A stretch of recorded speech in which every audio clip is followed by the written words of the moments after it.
안녕하세요. 재밌는 정치, 즐거운 봄, 정치의 지도를 그리자. 네, 수능 완성 정치를 맡은 박봄입니다. 음악과 함께 사진 몇 장이 남았죠. 저 사진 중에 한 장만 제가 찍힌 거고요. 나머지는 모두 제가 찍은 사진입니다. 제가 어떤 공간에 어떤 사람들을 몰래 촬영한 그런 사진들인데요. 여기에는 뭐 어떤 절에 사찰에 놀러 갔다가 이렇게 외국인 승려분인데 이렇게 뛰고 계셔서 순간적으로 찍은 사진도 있었고, 또 워싱턴에 정말 제가 정치를 전공한 사람으로서 정말 가보고 싶었었습니다. 그 앞에서 워싱턴의 그 거리에서 조깅하고 있는 사람들 모습도 찍었고, 마지막 사진은 스위스 츠리히였던 것 같아요. 배낭여행 갔을 때 그렇게 찍었던 사진입니다. 어떤 공간에 있는 어떤 사람들을 저렇게 찍었을 때 한 장에, 물론 뭐 이렇게 작가님들이 보시거나 하면 별 사진이 아니겠지만 뭐 한 장에 그래도 작품처럼 보이잖아요. 여러분, 지금 여러분 어떤 공간에 있어 어떤 무엇인가를 하고 있는 여러분을 몰래 촬영하면 저렇게 멋진 그림이 나오나요?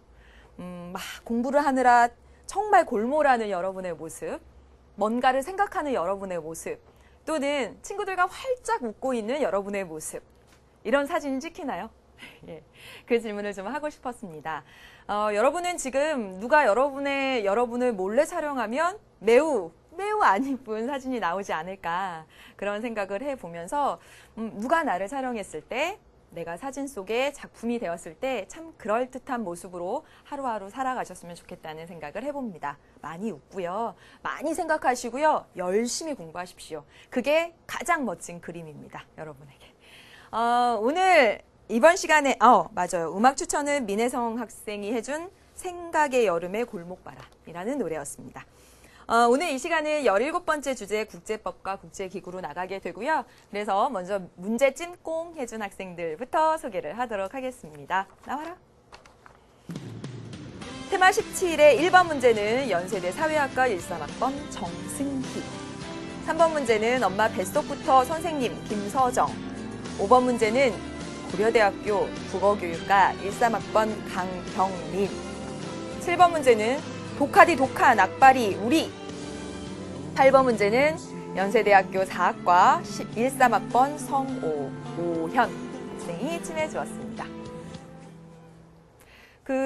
오늘 수강 후기를 보니까요, 어떤 학생이 이렇게 문제 찜꽁 해준 중간중간에 텅 비어있는 찜이 안 된 문제들을 보면서 너무 마음이 아파가지고 자기가 뒤늦게라도 문제 찜한다 이렇게 해주었거든요. 많이 고마웠습니다, 여러분. 지금도 많이 찜해주세요. 아직 뒤에 실전 모의고사가 이만큼 남아 있습니다.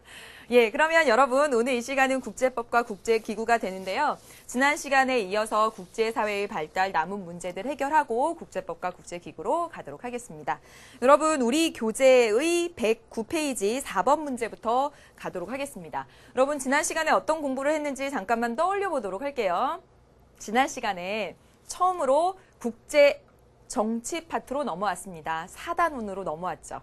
4단원 내용은 진짜 몇 가지로 정해져 있는데 맨 뒤에 있다 보니까 맨날 1, 2단원만 반복하다 보니까 4단원에 소홀해지면서 4단원을 어렵게 생각하는 학생들이 많다.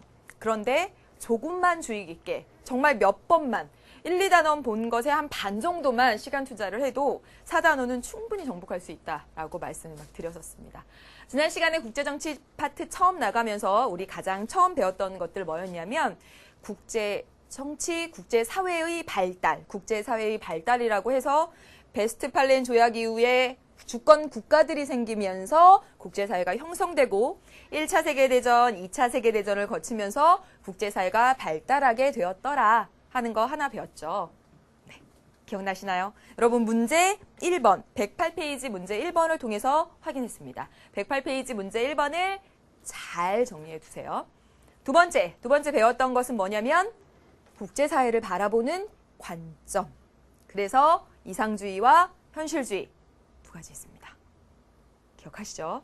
이제 그 내용들을 문제 통해서 확인해 보도록 하겠습니다. 109페이지 4번 문제와 111페이지 7번 문제, 이 두 문제를 보도록 하지요.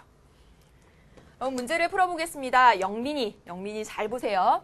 다음 글의 필자가 국제사회를 보는 입장, 반드시 이렇게 나옵니다. 문제 속에서 주어지죠. 국제사회를 보는 입장, 관점 이렇게 나오면 영민 두 가지 생각하라고 했습니다. 이상주의 아니면 현실주의 이렇게 생각하시면 되죠. 보세요.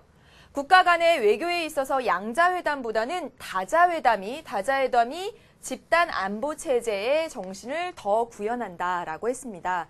여러분, 영민, 집단 안보는 어떤 관점에서 중시합니까? 집단 안보를 중시하는 관점은 이상주의죠. 그렇죠?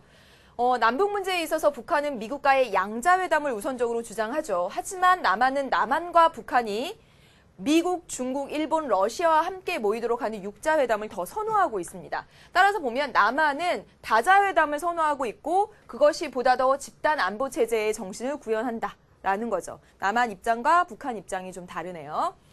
양자회담에서 북한은 여러 개의 개별 국가를 상대로 비밀 협약을 맺을 수도 있고, 그렇죠. 각각 따로따로 만나면서 좀 비밀 협약을 맺을 수도 있고, 과거 영국이 그랬었죠. 팔레스타인과 그 다음에 이스라엘을 따로따로 이렇게 만나면서 각각 따로따로 정말 상반되는 그런 협정을 맺었었잖아요. 오늘날 이스라엘 팔레스타인 분쟁의 씨앗이 된 뭐 그런 식으로. 그래서 비밀 협약을 맺을 수도 있고 유사하지만 다양한 수준의 개별 협상들로 관련국들을 혼란에 빠뜨릴 수도 있기 때문에 각각 따로따로 만나면 접촉을 하게 되면 그래서 다 같이 한자리에 다 같이 모이는 것을 남한은 더 지향한다는 거죠. 결론적으로 여러분 보세요. 다자회담과 같은 집단 안보라는 형식이 비밀회담이나 동맹 정책보다 한반도의 평화 유지에 더 바람직하다고 볼 수 있다. 여기가 정말 하고 싶은 말이네요. 결론적으로 다자회담과 같은 집단 안보가 평화 유지에 더 바람직하다라고 했습니다. 영민, 이상주의? 그렇죠. 그렇다면 여기서 바라보는 관점은 이상주의입니다. 그러면 이상주의에 부합하는 거 찾아보면 되잖아요. 해보겠습니다. 기억, 국제 분쟁은 국제 규범이나 제도의 미비에서 비롯된다. 이 선지가 저는 가장 중요하다고 생각합니다. 영민, 잘 보세요. 기억, 국제 분쟁은 국제법과 국제 규범, 국제 제도의 미비로부터 비롯된다. 이거 이상주의적 관점일까요? 아닐까요?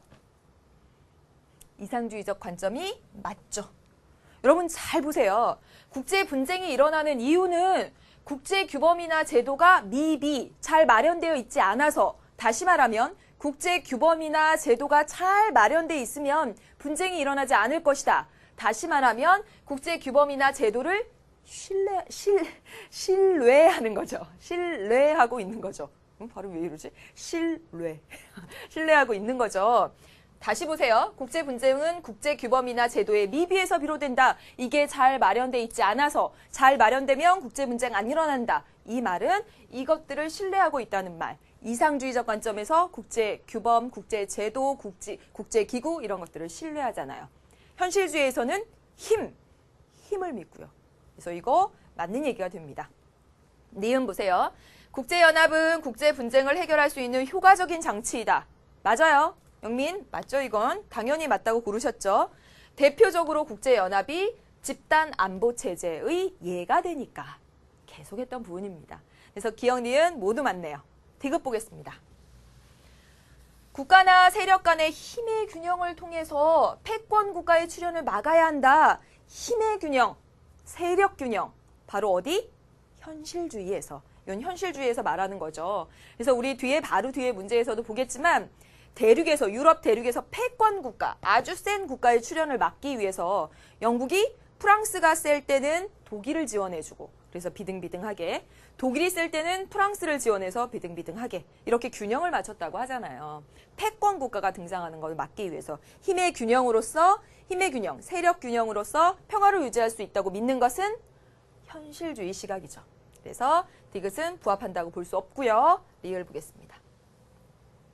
국제 질서를 위한 국가 간의 계약은 강제된 물리력의 힘이죠. 힘 강조하면 현실주의. 정답은 기억, 니은 이렇게 고르시면 되겠네요. 한 문제 더 보겠습니다. 네, 이렇게. 자랑스러운 우리 문화를 세계로 알릴, 정말 그래 주십시오. 올림픽 보니까 판정 같은 거 보면 참 우리나라 국력에 영향이 있나? 이런 생각이 들 때도 있고 막 그랬어요. 자랑스러운 우리 문화를 세계로 알려서 예, 문화 선진국이 되게 해주세요. 지혜.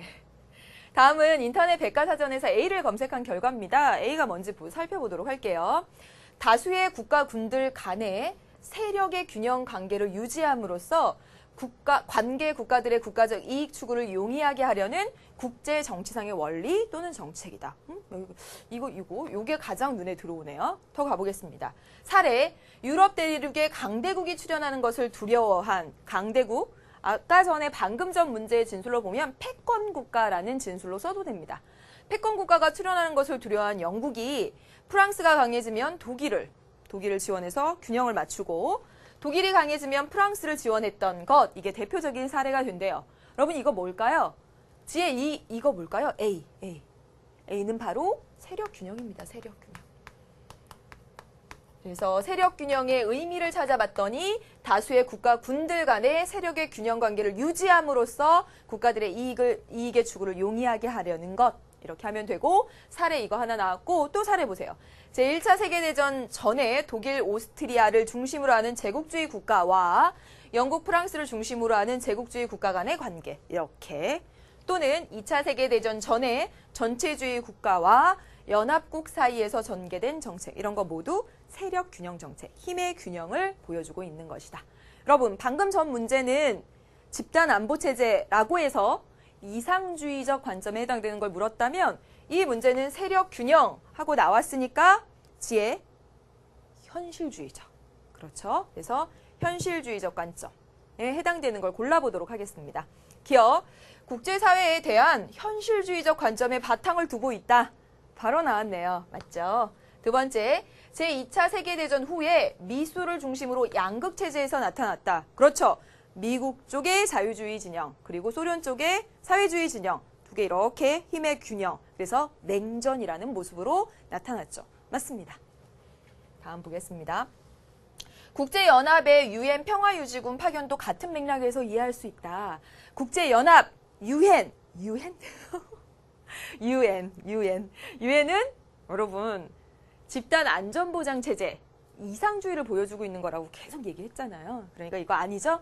리얼 보겠습니다. 리얼 넘겨주시면 국제사회에서 갈등보다는 협력의 사례가 더 많이 나타난다. 협력이 더 많이 나타난다 라고 보는 건 지혜야 이상주의죠. 그렇죠. 그래서 이것도 정답 역시 기억, 니은 이렇게 고르시면 되겠습니다. 여러분, 지난 시간부터 이번 시간까지 오면서 국제사회의 발달해서 베스트팔렌 조약 이후에 1차 세계대전, 2차 세계대전을 거치면서 국제사회가 발달하게 되었다라는 내용 한 가지를 배웠고요. 또 하나 배운 것이 무엇이냐면 이상주의, 현실주의. 그래서 각각에 해당되는 문제들 한 문제씩 지금 해결해 보았습니다. 이제 남은 거 하나 있어요. 하나. 머릿속에 마인드맵을 그려가고 있죠. 여러분, 지금 4단원 국제정치 파트로 넘어왔습니다. 첫 번째 본 것은 국제사회의 발달이라는 주제로 보고 있고, 국제사회의 발달이라는 주제 안에 첫 번째 역사적으로 베스트팔렌 조약 1차, 2차, 두 번째 이상주의, 현실주의, 세 번째 볼 것이 바로 그렇죠. 다음 요겁니다. 외워주시죠. 국제사회의 행위 주체입니다. 국제사회의 행위 주체, 잘 보세요. 가장 기본적인 행위 주체는 국가죠. 국가 가장 기본적인 행위 주체입니다. 가장 기본적인 행위 주체, 주권 국가들. 국제사회에서 행위 주체, 가장 기본적인 행위 주체, 국가. 그 다음에 이 국가를 초월하는 행위 주체들이 있어요. 그래서 초국가적 행위체라고 부르고, 이 초국가적 행위체 안에는 정부 간 국제기구, 비정부 간 국제기구, 다국적 기업과 같은 것들이 존재하죠. 이것들은 바로 국가를 초월해서 존재하잖아요. 다국적 기업, 정부 간 국제기구. 정부 간 국제기구는 회원 자격이 정부만 가능한 거. WTO, EU, UN 같은 국제기구는 개인이나 시민단체가 가입할 수 없고 국가만이 가입할 수 있죠. 그런 걸 정부 간 국제기구. 비정부 간 국제기구는 그 반대로 해석하시면 되겠습니다. 그리고 여러분 지금 보세요. 국가 가장 전형적이고 가장 기본적인 행위 주체, 그리고 국가를 초월한 행위 주체들 이렇게 살펴봤습니다. 그 밖에 국가 내부적인 행위 주체들도 있습니다. 국가 내에 속해요. 지방정부, 부산시, 이런 경상남도, 이게 지방정부죠. 또 소수민족, 뭐 쿠르드족 이렇게 여러분 국가 내에 들어가 있는 소수 민족이나 또는 지방 정부 이런 시민단체, 이익집단들도 개별적으로 국제사회에서 행위체가 될 수도 있습니다. 그래서 여러분 크게 국가를 중심으로 국가 그 자체 그리고 국가 내부적 행위체 그리고 국가를 초월한 행위체들 이렇게 보시면 되겠습니다. 관련된 문제를 두 문제 보도록 하겠습니다. 여러분 110페이지 6번 문제 그리고 111페이지 8번 문제 이렇게 두 문제 보죠. 성균관대학교 꼭 가십시오. 아 정말 좋은 대학 같죠. 대학로가 생각납니다. 대학로 가고 싶네요. 여진 보세요. 다음 글에 대한 옳은 설명을 보기 위해서 고른 것은 러시아의 세계무역기구 가입 협상이 마무리되면서 국내 기업의 기대감도 커지고 있다. 러시아의 관세율이 인하되고 러시아 대내외 제도가 개선되면서 국내 기업의 러시아 진출이 더 활기를 띨 전망이다. 그랬습니다. 여러분 세계무역기구는 자유무역을 지향하는 국제기구죠. 여러분 러시아가 여기 가입한다는 것은 경제적인 그런 규범에 있어서 세계적인 그 기준을 같이 따라가겠다라는 겁니다. 그래서 러시아도 관세율도 인하하고 그리고 러시아의 뭐 대내외적 그런 경제, 무역에 관한 제도를 세계적인 그 WTO 기준에 맞게 수정을 하겠다라는 거예요. 그러다 보니 국내 기업들도 러시아 진출을 더 이제 전보다 더 자유롭게 할 수 있고 그래서 활기를 띨 전망이다 이렇게 나와 있습니다.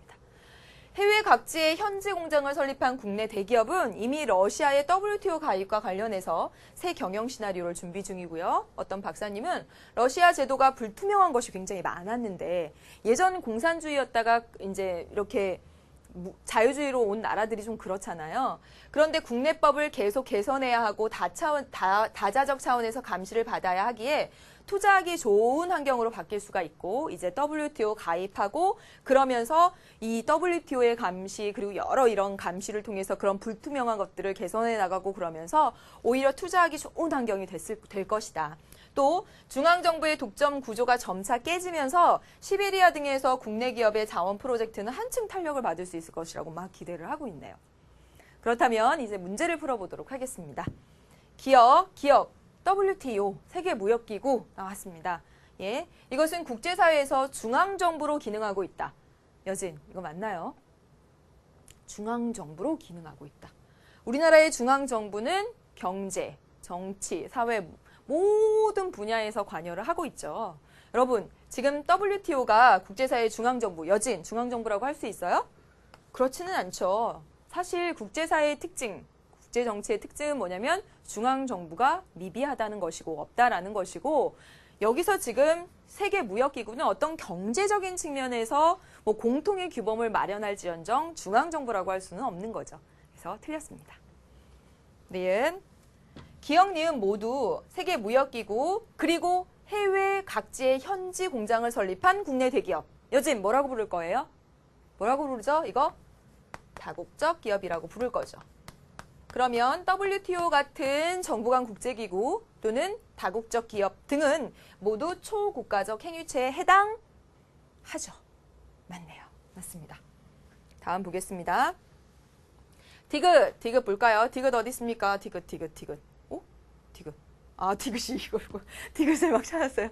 디귿. 국제사회에서 협력적인 관계를 찾아볼 수 있다. 그렇죠, 여러분. 네, 러시아도 이제 세계무역기구에 가입을 해서 전 세계적인 국제 표준, 경제적인 그런 공통의 규범을 따르면서 이런 공통의 무역 환경, 경제적 환경을 만들어 가잖아요. 그게 바로 협력의 모습입니다. 맞습니다, 여러분. 순간 오늘 왜 갑자기 이러죠? 네. 리얼 보겠습니다. 국제기구 가입으로 볼 때 개별 국가의 경제적 주권을 상실했다. 여러분 이 말이 맞습니까? 우리나라도 WTO에 가입돼 있고 그런데 경제적 주권을 상실했나요? 물론 이런 공통의 표준 규범을 따라야 하긴 하지만 그것이 바로 주권 상실, 경제적 주권 상실이라고 볼 수는 없는 거죠. 이건 너무 비하기 신음합니다. 그래서 이거 틀렸죠. 다음 문제를 보도록 하겠습니다. 고려대학교 13학번 자유로운 영어님 보세요. 밑줄 친 기억에서 디귿과 관련된 옳은 설명입니다. 1999년 9월 유엔 사무총장은 총회에서 행한 연설에서 대량 학살이나 집단 살해 위험에 처한 민간인들을 강제력을 동원해서라도 보호해야 한다는 새로운 국제 규범이 형성되고 있음을 선언했대요. 또 2005년에 와서 유엔 세계 정상회의는 국가가 자국 국민을 보호해야 할 의무를 다할 의사가 없거나 또는 그런 능력을 결여하고 있는 경우 잔악한 행위나 집단 학살 등을 중단시킬 책임은 국제 공동체로 이전된다는 보호의 책임 원칙을 공식적인 선언을 통해 채택했다. 이렇게 얘기를 하고 있습니다. 여러분, 지금 이 사안과 관련해서는 여러분 한번 꼭 정리를 해두시는 것이 좋죠. 계속 반복돼서 나오는 얘기이기도 합니다. 여기서 보면 대량 학살이나 집단 살해 위험에 처한 민간인들을 강제력을 동원해서라도 보호해야 한다. 또 보세요. 어떤 자국의 국민을 보호해야 할 의무를 다할 의사가 없거나 그런 능력을 결여하고 있는 경우에 그 중단시킬 책임이 국제사회에 있다. 이런 얘기를 했습니다. 다시 말하면 뭐냐면 이게 인도적 개입과 주권의 문제, 다시 말하면 내정 불간섭. 이게 늘 부딪히거든요. 정말 인권을 정말 유린당하고 이렇게 학살, 집단 살해 이런 것을 이런 상황에 처해져 있다면, 한 국가의 국민들이 그런 상황에 처해져 있다면 그 인도적 차원에서 인권을 보호하기 위해서 그 나라에 개입해야 된다는 주장과 그것과 상반되게 뭐냐면 한 나라 내부의 주권의 문제고 그것들은 독립성을 갖는데 왜 한 나라 내부의 문제에 개입하느냐. 이것은 바로 내정 불간섭의 원칙에 위배된다라는 것이 여기 팽팽하게 대립하고 있습니다. 늘 이런 얘기들은 굉장히 많이 나오고 있어요. 인도적 차원에서 개입해야 된다? 아니 왜 개입하냐? 내정 불간섭의 원칙을 깨려는 거냐? 이건 계속 부딪히고 있다고요. 지금 여기서 보여지는 건 뭐냐면 바로 이 인도적 개입을 분명히 인도적 개입을 지지하는 쪽의 입장이라고 볼 수가 있겠습니다. 그러면 문제를 한번 풀어가 볼게요. 기억부터 볼게요. 기억은 유엔 사무총장은 국가 내부적 행위체이다. 맞을까요? 자유로운 영어님, 이거 맞을까요? 국가 내부적 행위체에는 소수민족이나 또는 시민단체나 또는 그 국가 내부의 이익집단이나 아니면 지방정부나 이런 것들이 속합니다.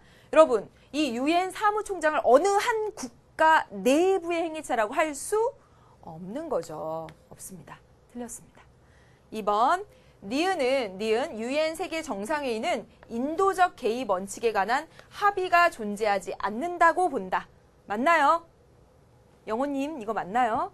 아니죠. 유엔 세계 정상회의는 이렇게 자국 국민을 보호할 의지가 없는 이런 결여하고 있는 경우에 잔악한 행위나 집단 학살 등을 중단시킬 책임이 국제 공동체로 넘어온다. 다시 말하면 인도주의적 개입을 할 수 있다라고 보는 거죠. 그래서 틀린 얘기가 됩니다. 디귿 볼게요. 디귿, 보호의 책임 원칙을 반대하는 입장은 주권의 대외적 독립성을 강조하는 경우죠. 그렇죠. 지금 인도적 개입을 반대하는 입장은 내정 불간섭. 왜 간섭하느냐? 주권의 독립성, 대외적으로의 독립성, 이것을 강조한다라고 볼 수가 있죠. 이 문제 조금 어렵습니까? 잘 정리해 보세요. 리을, 기억과 니은은 인권이 보편적 가치로서 존중되어야 한다라고 보는 거죠. 그렇죠. 여기 유엔 사무총장이나 유엔 세계 정상회의 이 둘의 입장 모두 선생님이 요거 인도적 개입에 찬성하고 있는 그런 측면에서 서술한 것이고, 그렇다면 바로 인권을 보편적 가치로 인정하고 있다라는 진술이 맞는 진술이 되는 거죠. 그래서 여러분 정답은 디귿 리을로 고르셔야 됩니다. 여러분 지금 이와 같은 제시문은 종종 나옵니다. 지금 보다시피 인도적 개입과 내정 불간섭이 부딪힌다라는 것. 다음 장에서도 또 나옵니다. 118페이지 8번까지 다 해결했습니다. 여러분 여기까지 해서 국제정치 파트 처음 들어오면서 국제사회가 어떻게 발달했는지, 그리고 이상주의, 현실주의적 관점, 그리고 국제사회의 행위 주체까지 이렇게 살펴보았어요. 잘 정리를 해두시고요. 이제 17번째 주제, 국제법과 국제기구입니다. 그럼 국제법과 국제기구에서는 어떤 내용들을 공부해야 할까요? 한번 보시죠. 국제법과 국제기구, 반드시 100% 출제되는 그런 부분들입니다. 국제법 이제 이렇게 세워갑니다. 17번째 테마로 넘어왔습니다. 17번째 테마는 국제법과 국제기구입니다. 국제법에서 여러분이 기억하셔야 될 것은 국제법의 종류가 되죠. 국제법의 종류에 뭐가 있죠?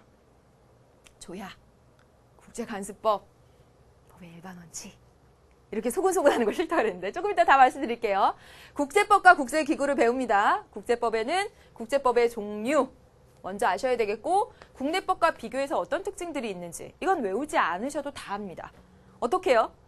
국내법은 입법기관에서 제정하고 행정부에서 집행하고 사법부에 의해서 다 적용되고 이게 딱딱딱 되죠. 그런데 국제법은 그렇지 못하죠. 국가 간 합의에 의해서 제정되고 집행기관이나 적용기관이 뚜렷하게 없죠.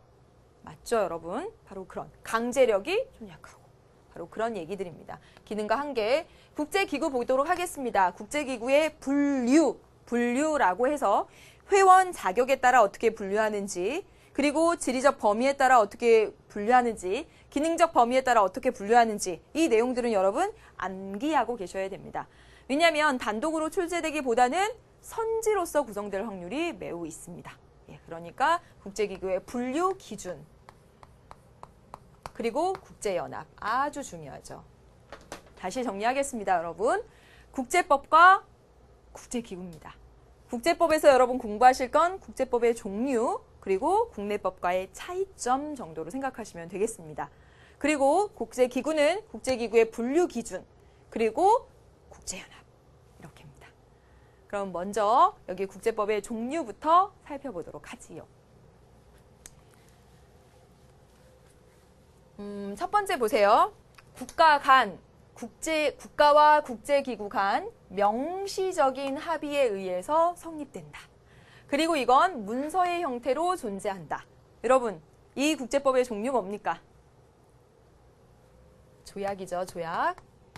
여러분, 조약과 관련해서 여기서 심화를 좀 한다면 선생님이 물론 이미 수능 기출 플러스에서 다 풀이를 했고 그리고 다 설명을 드렸지만 2011년 수능 문제 수능에 바로 이 조약과 관련된 문제가 출제가 되었습니다. 2번인가 3번 문제 꼭 가서 한번 더 보시길 바라겠습니다. 그 문제까지 맞춰내면 국제법의 종류에 대해서는 여러분 다 하신 거예요.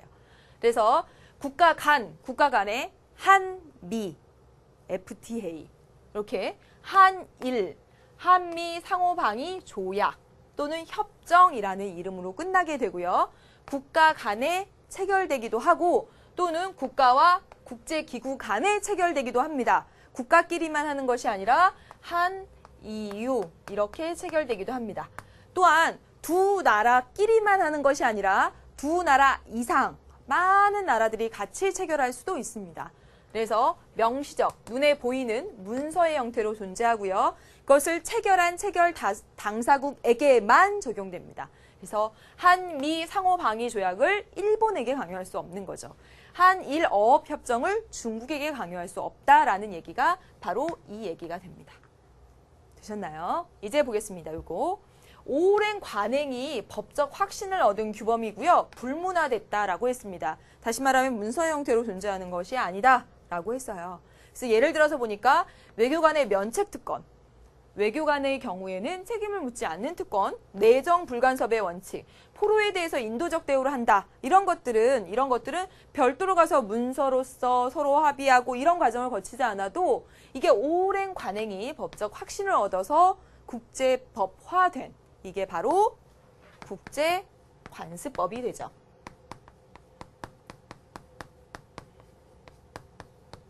마지막 보세요. 조약, 국제관습법만으로는 모든 그런 상황들을 커버할 수 없죠. 그래서 일반적으로 여러 문명국가에서 통용되는 법의 일반 원칙, 이것도 국제법의 한 종류로서 받아들여지고 있습니다. 그래서 신의성실의 원칙, 이렇게 거래를 할 때는 상호 간의 믿음과 성실성을 바탕으로 한다라는 원칙, 그리고 권리남용 금지의 원칙, 이런 것들이 바로 국제법의 한 종류가 되겠습니다. 그래서 여러분 크게 생각하세요. 조약, 국제관습법, 법의 일반 원칙 이렇게 세 가지가 있고요. 이 두 가지의 차이점은 문서의 형태, 명시적이냐, 묵시적이냐 그런 차이. 체결 당사국만 구속하고 국제사회 모든 구성원을 구속하고요. 되셨습니까? 여기까지 국제법의 종류를 살펴봤습니다. 다음으로 넘겨볼까요? 이제 국제법과 국내법의 비교 이렇게 보도록 하겠습니다. 우리 112페이지 교재에 있어요. 이 내용들은 여러분 암기하지 않으셔도 되죠. 그냥 이해가 되는 부분들이고 이해가 되면 나중에 문제 풀 때 다 됩니다. 보겠습니다, 여러분. 국내법이 입법기관에 의해서 제정됐다면 아까 다 말씀 이미 드렸지만 국제법은 국가 간의 협상이나 합의에 의해서 제정이 되고 있고요. 국내법이 중앙정부가 강제적으로 집행을 하는 것이라면 국제법은 강제적 집행 절차가 미비하죠. 안 지켜도 어떻게 할 수가 없습니다. 핵 확산 금지 조약에 북한도 같이 이렇게 합의를 해놓고 나중에 안 지켜요. 국내법 같은 경우 어기면 어떻게 되나요? 그대로 끌려가잖아요. 이런 측면을 이야기하고 있고요. 국내법은 법원에 의해서 강제적으로 적용되지만 국제법은 국제사법재판소가 있긴 하지만 국제사법재판소도 당사자의 동의를 전제로 재판을 한다라는 것에서 국내법과 차이가 있습니다. 그 다음에 구속력, 중앙정부가 존재하므로 구속력이 강한데 여기는 중앙정부가 없으므로 구속력이 약하죠. 그리고 또 하나 보세요. 이 국내법은 그 국가 내의 국민과 단체에게 적용되는데 이 국제법은 국제사회 행위 주체들에게 적용이 된다. 어려울 거 없이 한 번만 읽어두시면 되겠습니다. 이제 여러분 여기에 해당되는 문제들 3문제 풀어보도록 하겠습니다.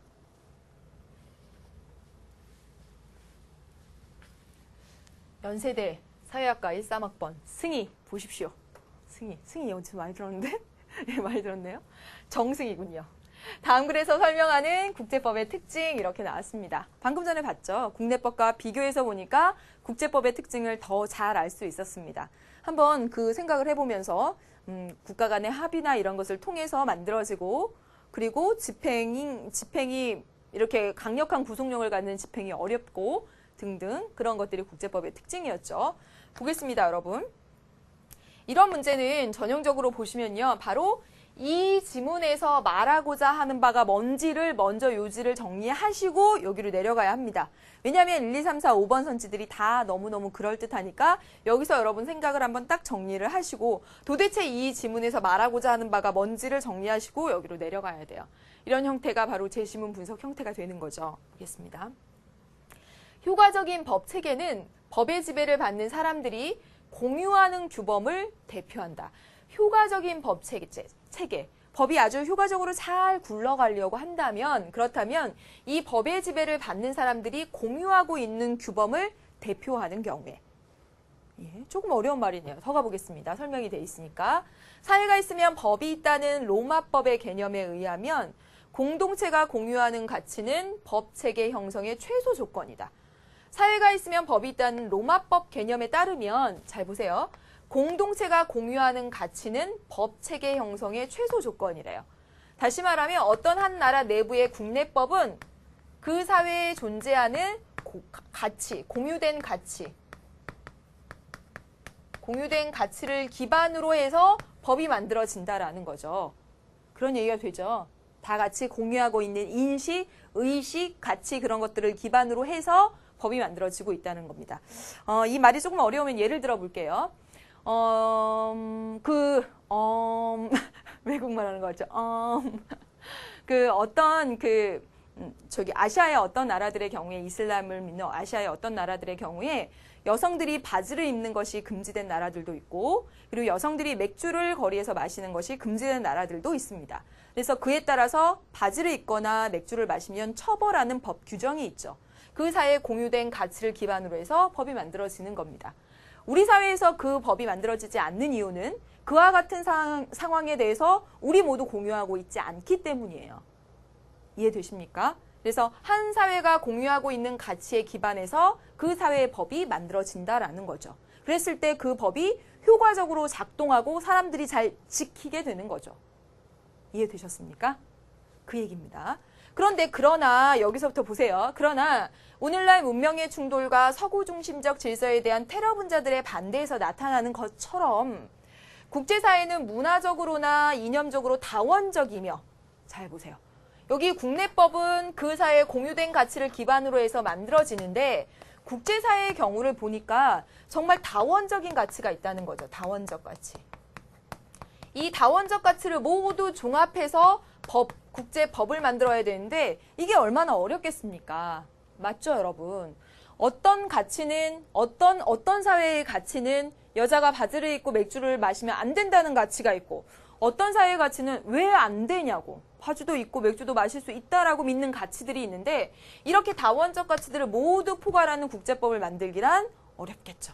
바로 그 얘기를 하고자 하는 겁니다. 공통의 가치에 대한 합의가 미약하다. 국제사회는 합의가 미약하다. 여기가 얘기하고 싶은 겁니다. 전 세계에 걸쳐 서로 공존하기 어려운 법 전통을 유지되고 있기 때문에 국제사회에서 모두가 흔쾌히 수용할 수 있는 법 체계의 등장은 어렵다. 여러분, 여기서 말하고자 하는 바가 뭐예요? 이해되시죠? 말하고자 하는 바가 뭐예요? 승희? 국내법은 공유된 가치에 의해서 보통 그 사회의 공유된 가치에 의해서 법이 만들어지고 이랬을 때 법 체계가 효과적으로 작동하게 되는데 국제사회 같은 경우에는 워낙에 다원적 가치들이 공유하고 있고 그래서 국제사회에서 모두가 흔쾌히 수용할 수 있는 법 체계가 등장하기 어렵다라는 것이죠. 이 말 하고 싶은 거죠. 그럼 보세요. 1번, 국제법은 보편성을 갖추기가 힘들다. 2번, 국제법은 국가 간의 합의에 의해 제정된다. 3번, 국제법은 국제사회의 관행에 기초하여 형성된다. 승희, 이 세 개 가운데 하나 정답이 있습니다. 정답 몇 번입니까? 그렇죠. 1번이죠. 국제법은 보편성을 갖추기 어렵다. 바로 이게 정답이 됩니다. 바로 이게 이 얘기잖아요. 국제사회에서 모두가 흔쾌히 수용할 수 있는 법체계가 등장하기 어렵더라. 왜냐하면 다양한 다원적 가치들이 존재하기 때문에 문화적으로나 이념적으로나 다양한 가치들이 존재하기 때문에 모두가 보편적으로 좋아할 만한 법체계가 나타나기는 어렵다가 바로 여기서 말하고자 하는 바 국제법의 특징이 되죠. 정답은 1번입니다. 한번 볼게요. 국제법은 국가 간의 합의에 의해서 제정된다. 조약은 그런데 지금 그 내용은 아니죠. 국제법은 국제사회의 관행에 기초하여 형성된다. 관행이 법적 확신을 얻으면 국제법이 되는데 그게 바로 국제관습법이죠. 그래요. 국제관습법이 그렇긴 한데 여기서 얘기하고 있는 바가 그건 아니잖아요. 그래서 2번, 3번 아닙니다. 4번, 국제법은 국내법보다 상위의 법 규범으로 적용된다. 여기서 하고 싶은 얘기 역시 해당 사항 없고요. 국제법은 도덕성과 무관한 국가 이익의 경쟁적 추구를 정당화하고 있다. 이거 고른 학생들 있나요? 혹시 여기 테러 분자 막 있고 막 이래서 여러분 이런 문제의 경우 제시문에서 여기서 하고자 하는 얘기가 무엇인지를 딱 정리하고 내려갔어야 돼요. 거기서 하나 나온 어떤 단어를 가져다가 이렇게 끼워 맞춰서 정답을 고르시면 안 됩니다. 전체적으로 하고 싶어 하는 얘기는 국내법, 효과적인 법체계가 공유된 가치에 기반을 하고 있다면 국제법은 그러하기 어렵다. 그래서 모두가 흔쾌히 수용할 수 있는 법체계가 등장하기 어렵다라는 바로 이 부분에 있었다는 사실이죠. 그래서 정답은 여러분 1번 고르시면 돼요. 승희 맞췄습니까? 승희 그냥 막 반말을 해봅니다. 강승희 선생님 있잖아요. 그래서 2번 문제를 보도록 하겠습니다. 114쪽 2번 문제. 가 나에 대한 옳은 설명을 보기 위해서 고른 것은 그랬습니다. 가를 보시죠. 한칠레 자유무역협정 제3, 4조 한칠레 간의 자유무역협정 했습니다. 그렇다면 이거 조약이네요. 조약. 그래서 이 협정에서 달리 규정하지 않는 한 어느 당사국도 상품에 대한 기준관세를 인상하거나 또는 관세를 도입해서는 안 된다. 이렇게 됐습니다. 그 다음에 대한민국 관세법 보니까 관세를 납부하여야 하는 물품에 대해서는 다른 조세, 그 밖의 공과금 및 채권에 우선하여 그 관세를 징수한다 라고 했습니다. 여기는 징수한다, 여기는 도입하여서는 안 된다 라고 했네요. 이거는 대한민국 국내법으로서 관세에 관련된 이야기들이 나와 있는 것이고 이것은 한국과 칠레 간에 맺어진 조약 국제법으로서의 내용이 나와 있는 겁니다. 그러면 문제를 한번 풀어보도록 할게요. 그러면 이 문제를 통해서는 국내법과 국제법을 비교해보는 시간을 가지면 되겠습니다. 여러분 보겠습니다. 기업 가는 구성원을 대표하는 가 국제법입니다. 입법기관에서 제정한 것이다. 맞아요. 이거 맞다고 하면 절대로 안 되죠. 국제법은 국가 간의 합의를 통해서 보통 만들어지죠. 이 한 칠레 간의 합의를 통해서 만들어졌습니다. 입법기관, 공통의 입법기관이 아니죠. 그건 국내법에 관련된 얘기고 틀렸네요. 니은, 나는 국내법은 고속력을 가진 중앙정부에 의해서 강제적으로 집행되죠. 안 지켰을 때 막 혼나죠. 맞습니다. 디귿, 가는 국제법은 나와 달리 헌법보다 하위의 법 규범에 해당된다. 여러분, 헌법이 있고 그 밑에 법률이 있고 그 밑에 조례가 있고 그 밑에 규칙이 있고, 예. 헌법, 명령, 빼먹었네요. 명령, 조례, 규칙. 여기서 이거 약이 아니라 조례, 지방의회가 만든 조례 얘기하고 있습니다. 헌법보다 하위, 여기 나, 관세법, 여기 법률에 해당되는 거 맞습니다. 이거 관세법, 국내법으로서 법률의 위치를 가지죠. 여러분 마찬가지로 이 자유무역협정, 국제법, 이 조약은 국내 법률의 효력을 가진다라고 헌법에 써 있습니다. 따라서 여기서 틀린 것은 뭐냐면 달리가 틀렸습니다. 가와 나 모두 헌법보다 하위의 법률에 해당된다 라고 해야지 맞죠. 여러분 기억하실 거 여기서 한 개 뭐예요? 국제법, 조약 등의 국제법은 국내 법률의 효력을 가진다 라고 기억을 해 두셔야 되겠습니다. 그래서 이거 틀렸죠. 달리라고 했으니까 이거 틀렸네요. 리을 볼게요. 리을. 가나 모두 성문화된 법 규범에 해당된다. 그렇죠, 여러분. 이거 협정, 조약이잖아요. 조약의 특징은 문서로서 명시적으로 눈에 보이게 존재하는 것. 성문화된 거 맞고요. 우리나라 관세법 다 써 있습니다. 문서로서. 그래서 이거 맞네요. 그래서 여러분 정답은 니은, 리을 이렇게 부르시면 되겠습니다. 한 문제 더 남아 있습니다. 보지요. 엄마 뱃속부터 선생님. 그만큼 선생님이 되고 싶은 거죠? 네. 서정이의 꿈이 저네요. 보세요, 서정. 다음 글의 견해에 부합하는 진술은 역시나 이런 문제가 나오면 이 제시문에서 말하고자 하는 바부터 먼저 정리해 놓고 가는 겁니다. 보겠습니다. 개발도상국 가운데는 억압적인 독재체제나 국가 파탄 상태에서 대규모 학대가 자행된 경우가 있다.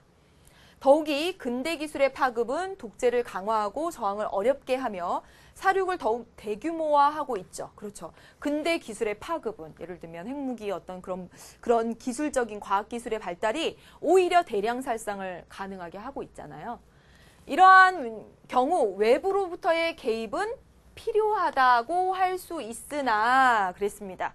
이거 어디서 많이 본 건데 쉽지 않나요? 더 가볼게요. 그 정당성과 실효성을 판정하는 데는 어려움이 따르며 개발도상국의 선진국의 가치를 강요한다는 비난이 있을 수도 있다. 대규모 잔악행위라는 사실과 대규모 잔악행위라는 사실대 내정 불간섭 원칙 사이에서 무엇을 선택할 것인지 문제는 앞으로도 국제사회의 고민거리가 되고 있다. 바로 여기가 말하고자 하는 바네요. 여러분 아까도 했습니다. 내정 불간섭의 원칙, 바로 이거 주권의 문제. 주권이 대내적으로는 최고의 권리죠. 주권이 대내적으로는 최고성, 대외적으로는 독립성을 가지죠. 그렇기 때문에 주권을 가진 한 나라가 아무리 작은 나라라고 하더라도 다른 나라가 간섭하면 안 돼요. 내정 불간섭의 원칙. 이건 뭘로도 존재하죠? 국제관습법으로도 존재하죠. 법으로도 존재하고 있습니다. 내정 불간섭의 원칙. 그런데 이것과 충돌하는 게 뭐예요? 억압적인 독재체제, 국가 파탄 상태에서 대규모 학대, 그리고 대량 살상, 이런 경우에 얘기되는 거. 인도적 개입. 즉, 여러분 하나 더 쓰면 인권과 주권이 부딪히고 있는 상황인 겁니다. 아까도 했죠. 아까 전에 문제에서도 했습니다. 그러면 이 문제를 해결해 보도록 할게요. 다음 글의 변해에 부합하는 진술입니다. 한번 첫 번째, 국제법은 국내법보다 효력상 우위에 있다. 국제법은 국내법보다 우위에 있다. 맞을까요? 지금 그 얘기를 하려고 하는 것일까요? 아니죠. 여러분 더 가보겠습니다. 국제사회에서 명확한 법 집행 기준이 존재하지 않는다.